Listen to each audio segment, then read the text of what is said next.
the humanitarian disaster. What's the death toll so far? How can you describe the situation in Gaza? The death toll keeps moving. I mean, last time we was accounted, it was above 2,000, if I'm not mistaken, but it might be more than that right now. It keeps moving by the minute. The latest news, and that is of most concern for us, is the deal that was announced between President Biden and Prime Minister Netanyahu. Well, first gave us some hope because it was announced that they were allowing humanitarian aid through the Rafah border crossing with Egypt, with the agreement of President Sisi of Egypt. But then we learned that there was a caveat to this, which is that the Israeli government is allowing up to 20 trucks, no more than 20 trucks.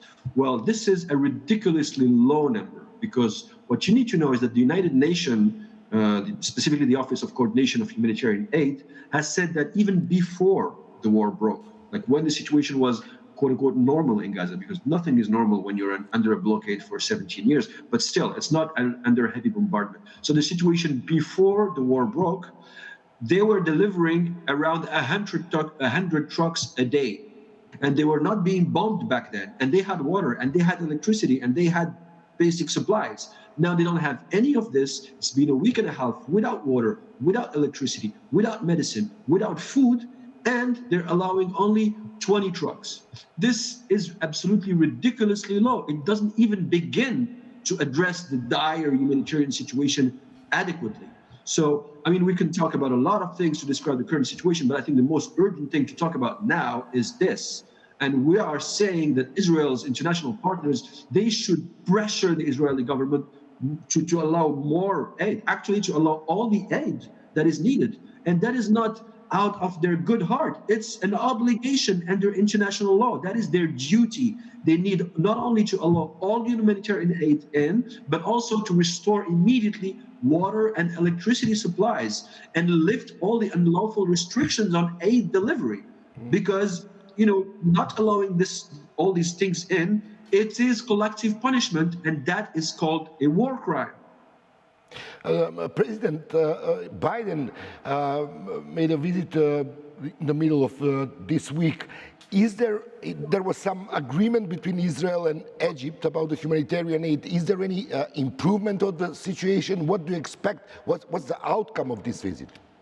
Well, that's what I was just talking about. There is an improvement because the border crossing was closed with Rafah until today. I mean, until they made that agreement, and the progress that was made is that now the Israeli government and army has committed to not bomb it anymore, because they have been bombing it for the past week and a half. I think there were like 4 airstrikes, if I'm not mistaken, maybe more than that, which compelled the Egyptians to close it, because you cannot operate the border crossing while it's being bombarded by air, by warplanes. So the Israelis committed to not bomb it anymore and to open it to limited aid. But limited aid is 20 trucks, which is absurdly low. That's what I'm talking about. That's progress. But is it progress we should applaud?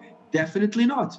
Until October 14, and that was 5 days ago, and it's probably more now, they were stuck in the border, ready to enter Gaza. On the Egyptian side, health supplies for 300,000 patients who needed them. And that's probably even not enough, but that's how much aid there is. Hundreds of trucks, literally, and more than 1,000 tons of other humanitarian aid. There's probably more than this right now. All of these material of these trucks are still blocked, and the deal with President Biden will not allow them to enter.